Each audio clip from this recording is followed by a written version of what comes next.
Halo semua, semangat belajar.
Serta jaringan angkutan sungai dan danau.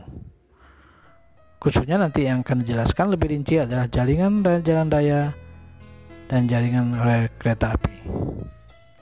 Dalam pengembangan jaringan transportasi darat, peta dan citra penginderaan jauh sangat aplikatif untuk perencanaan jaringan jalan atau rekayasa lalu lintas. Contoh, pembuatan jalur satu arah, pengalihan jalur, dan penentuan jalur alternatif untuk meminimalisasi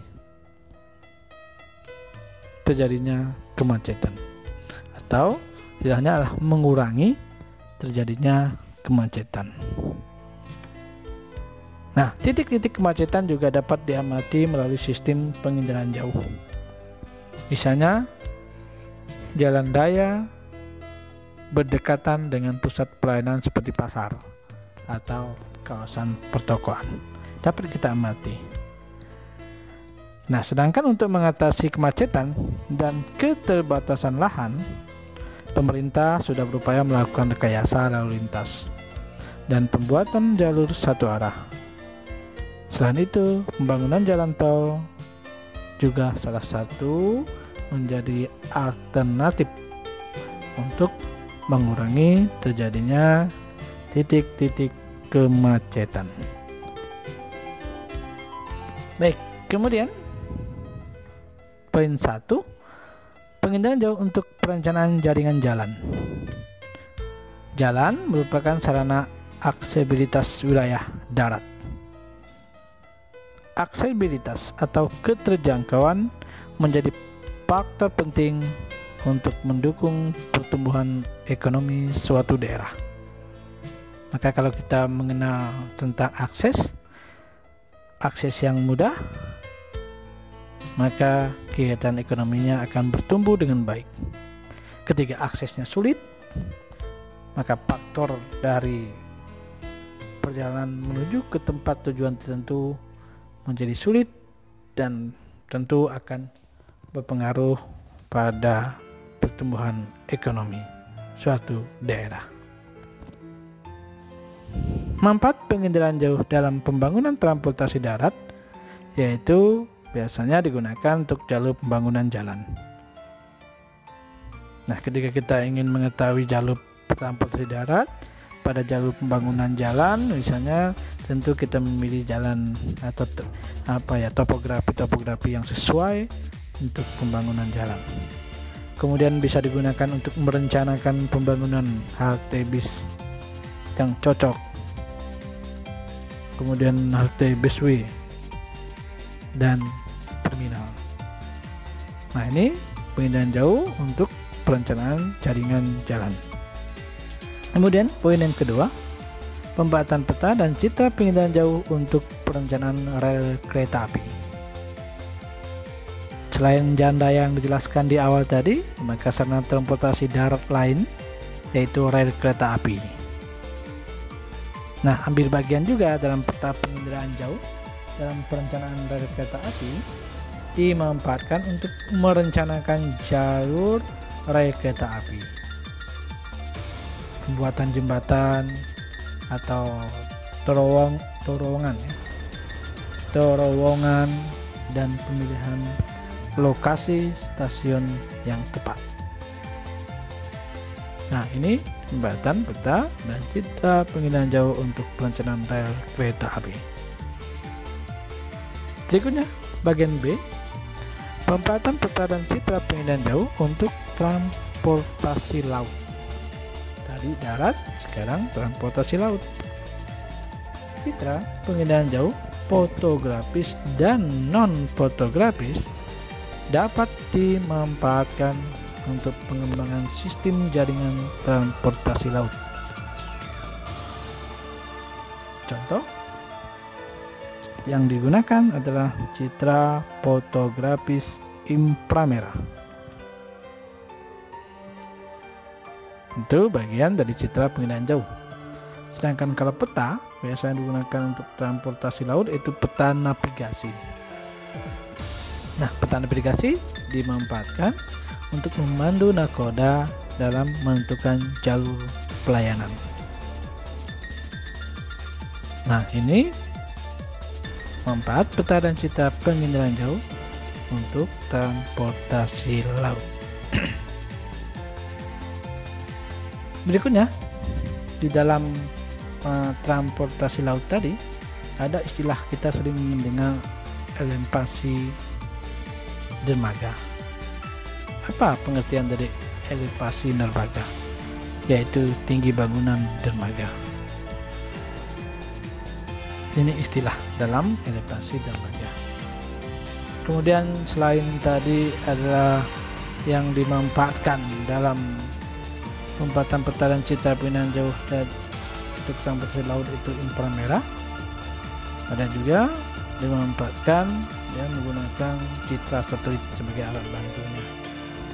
Namanya ada NOAA, ada GMS, TRMM, dan citra satelit meteorologi dapat merekam kondisi cuaca dan analisis perubahan cuaca. Baik, lanjut. Berikutnya, pemanfaatan peta dan citra pengendalian jauh untuk transportasi udara. Darat sudah, laut sudah, sekarang kita beranjak ke udara. Nah, bagaimana pembuatan peta dan citra pengendalian jauh untuk transportasi udara? Khusus untuk citra penginderaan jauhnya menggunakan citra satelit. Nama citra satelit tersebut adalah NOAA, yang memantau keadaan cuaca sehingga mempermudah pilot untuk memperkirakan jarak pandang aman bagi keselamatan penerbangan. Jadi satelit NOAA selain digunakan untuk transportasi laut, dia juga digunakan sebagai alat bantu pembatan citra penginderaan jauh untuk transportasi udara. Data penginderaan jauh juga dapat dimanfaatkan dalam pembangunan bandara menggunakan citra satelit.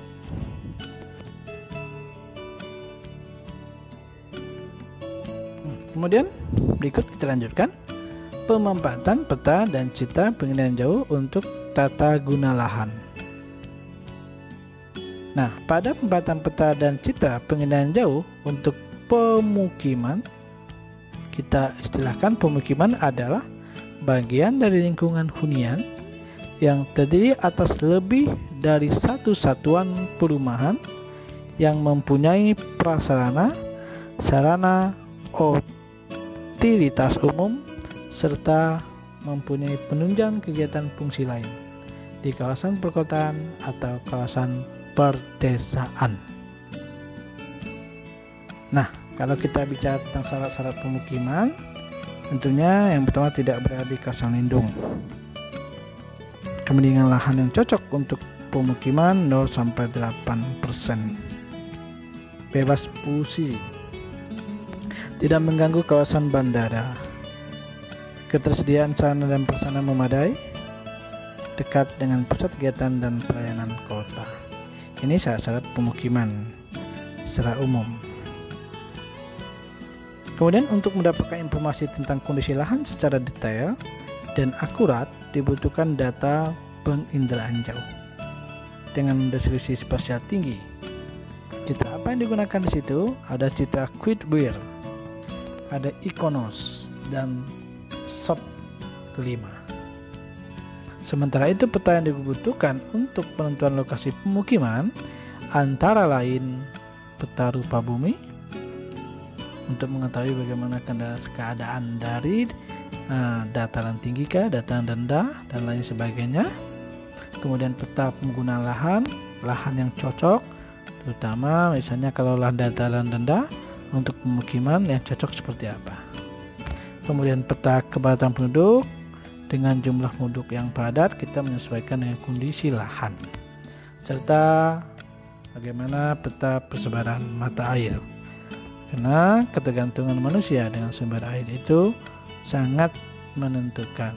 Oleh sebab itu maka peta yang dimanfaatkan yang berikut tadi adalah peta persebaran mata air. Itu sangat membantu dalam proses pemanfaatan peta dan citra penginderaan jauh untuk lokasi pemukiman. Kemudian pemanfaatan peta dan citra penginderaan jauh untuk pertanian dan perkebunan. Pada citra penginderaan jauh foto udara yang dimanfaatkan untuk pertanian dan perkebunan yaitu foto udara inframerah. Kenapa menggunakan foto udara inframerah, tidak menggunakan foto udara yang lain? Karena kegunaannya adalah foto udara inframerah mampu mendeteksi jumlah tanaman yang terserang hama, penyakit, serta dapat membedakan tanaman sehat dan tanaman yang tidak sehat. Baik, kemudian beberapa jenis peta yang dapat digunakan untuk menentukan lokasi pertanian yaitu peta topografi untuk menentukan ketinggian tempat, peta tanah untuk melihat persebaran jenis tanah yang sesuai untuk pertanian, peta geologi untuk melihat karakteristik batuan dan lain sebagainya. Masih banyak jenis-jenis peta yang dapat dimanfaatkan untuk menentukan lokasi pertanian yang cocok. Kemudian pemanfaatan peta dan citra penginderaan jauh untuk monitoring perubahan lahan. Citra yang sesuai untuk monitoring perubahan lahan yaitu citra Quidwire. Dan biasanya pada citra kuadrat ini hasilnya penampakannya objek yang jelas dan akurat. Berikutnya pembuatan peta dan citra penginderaan jauh untuk analisis ruang terbuka hijau. Biasa kita kenal dengan RTH. Nah, ruang terbuka hijau dapat diartikan adalah area memanjang atau bisa juga mengelompok yang penggunaannya bersifat terbuka dan dimanfaatkan untuk ruang tumbuh tanaman. Citra yang sesuai digunakan pada analisis ruang terbuka hijau adalah citra spot. Nah, pada hasil citra spot setelah digunakan, kemampuannya adalah mampu menyajikan objek sesuai dengan aslinya. Berarti kita bisa membedakan mana ruang terbuka hijau yang sesuai dengan kondisi wilayah tersebut. Hasil dari analisis ruang terbuka hijau atau satu lahan yang akan dijadikan sebagai ruang terbuka hijau. Nah, kemudian yang berikutnya, keuntungan pemanfaatan penginderaan jauh untuk pembangunan. Poin A. Citra penginderaan jauh menggambarkan objek, wilayah, dan gejala di permukaan bumi dengan wujud dan letaknya mirip penampakan aslinya. Itu keuntungan yang pertama. Masih ada keuntungan yang lain, misalnya perkembangan teknologi penginderaan jauh lebih mutakhir atau memungkinkan perekaman objek di permukaan bumi pada foto udara ditampilkan dengan penampakan 3 dimensi. Kemudian keuntungan yang berikutnya, objek atau gejala di permukaan bumi mudah dikenali pada citra berdasarkan karakteristik, misalnya perbedaan suhu. Kemudian citra penginderaan jauh mampu menggambarkan penampakan objek yang sulit dijangkau melalui pengamatan langsung di lapangan. Kemudian penginderaan jauh mampu menyajikan data atau informasi ke ruangan secara cepat, tepat, dan akurat. Baik, sekian penjelasan pembuatan peta dan citra penginderaan jauh. Semoga bermanfaat. Selamat belajar.